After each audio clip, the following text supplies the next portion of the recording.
بسم اللہ الرحمن الرحیم برقرار ہمارا چینل سبسکرائب کرنا اور نوٹیفیکیشن بیل آن کرنا نہ بھولیے گا تاکہ ہمارا رابطہ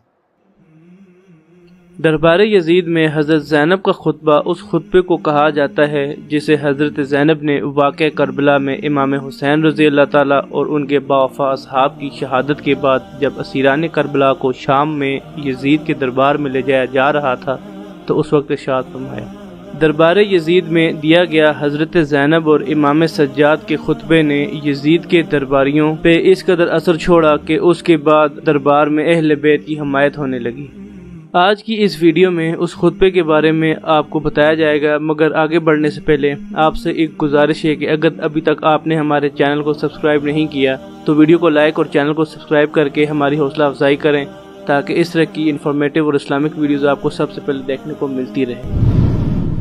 ناظرین کرام، دربار یزید میں جب حضرت زینب کی نظر اپنے بھائی امام حسین کے کٹے ہوئے سر پر پڑی تو انہوں نے نہایت ہی افسردہ آواز میں فریاد بلند کی۔ اس واقعے کے راوی لکھتے ہیں کہ خدا کی قسم حضرت زینب کی اس فریاد کے ساتھ یزید کے دربار میں موجود تمام لوگوں نے رونا شروع کر دیا۔ اس موقع پر یزید بھی خاموش تھا۔ یزید نے چھڑی لانے کا حکم دیا، پھر اس کے ساتھ امام حسین کے ہونٹ مبارک کے ساتھ کھیلنا شروع کر دیا۔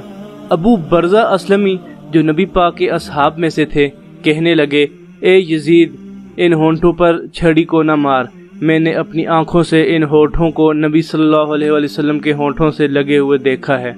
یزید کو یہ بات سن کر بہت غصہ آیا اور اس نے اس شخص کو اپنی محفل سے نکال باہر کرنے کا حکم دیا۔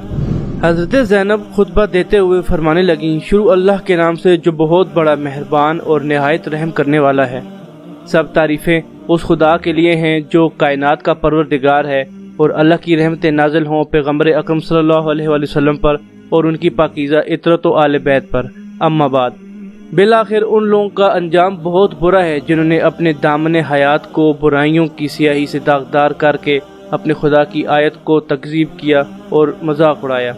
اے یزید، کیا تو یہ سمجھتا ہے کہ تو نے ہم پر زمین کے گوشے اور آسمان کے کنارے مختلف طرح سے تنگ کر دیے ہیں، اور آل رسول کو رسیوں میں جکڑ کر در بدر پھیرنے سے تو خدا کی بارگاہ میں سرفراز ہوا اور ہم رسوا ہوئے؟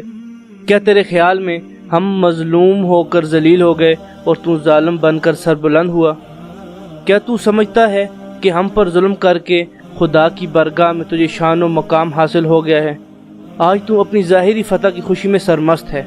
مسرت اور شادمانی سے سرشار ہو کر اپنے غالب ہونے پر اترا رہا ہے، اور خلافت کی ہمارے مسلمہ حقوق کو غصب کر کے خوشی و سرور کا جشن منانے میں مشغول ہے۔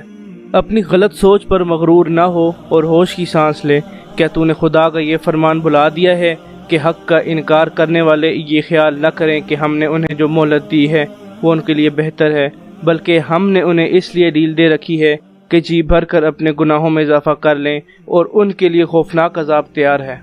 اس کے بعد فرماتے ہوئے کہا، اے یزید، کیا یہ تیرا انصاف ہے کہ تو نے اپنی مزدورات اور لونڈیوں کو چادر اور چاردیواری کا تحفظ فراہم کر رکھا ہے اور انہیں پردے میں بٹھا رکھا ہے، جبکہ رسول زادیوں کو سر برہنہ در بدر پھیر رہا ہے؟ تو نے مقدرات اسلام کی چادریں لوٹ لیں اور ان کی بے حرمتی کا مرتکب ہوا۔ اے یزید، یاد رکھ،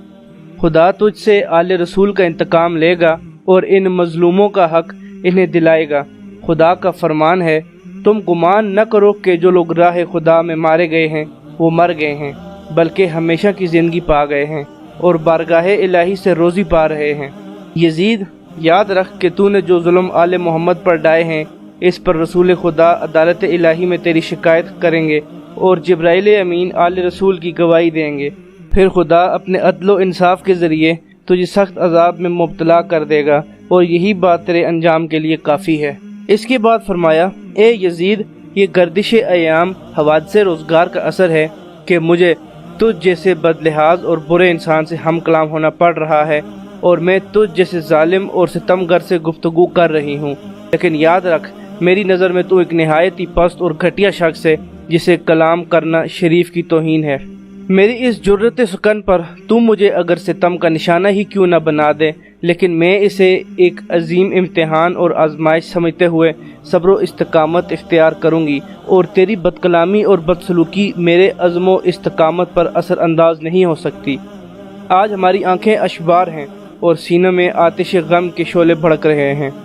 اے یزید، اگر تو آج ہماری مظلومیت پہ خوش ہو رہا ہے اور اسے اپنے دل کی تسکین کا باعث سمجھ رہا ہے تو یاد رکھ، جب قیامت کے دن اپنی بدکاریوں کی سزا پائے گا تو اس کو برداشت نہیں کر سکے گا۔ خدا عادل ہے اور وہ اپنے بندوں پر ظلم نہیں کرتا۔ ہم اپنی مظلومیت اپنے خدا کے سامنے پیش کرتے ہیں اور ہر حال میں اس کی عنایت اور عدل و انصاف پر ہمارا بھروسہ ہے۔ اے یزید، تو جتنا چاہے مکر و فریب کر لے اور بھرپور کوشش کر کے دیکھ لے، مگر تجھے معلوم ہونا چاہیے کہ تو ہماری یاد لوگوں کے دلوں میں سے نہیں نکال سکتا۔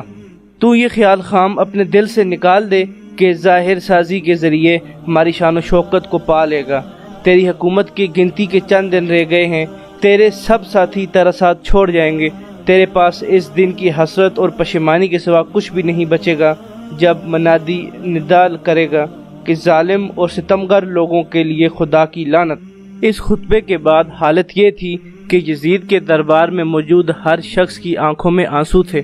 اور اہل شام کی آنکھوں میں بنو امیہ کے خلاف بغاوت کے شعلے دکھائی دے رہے تھے۔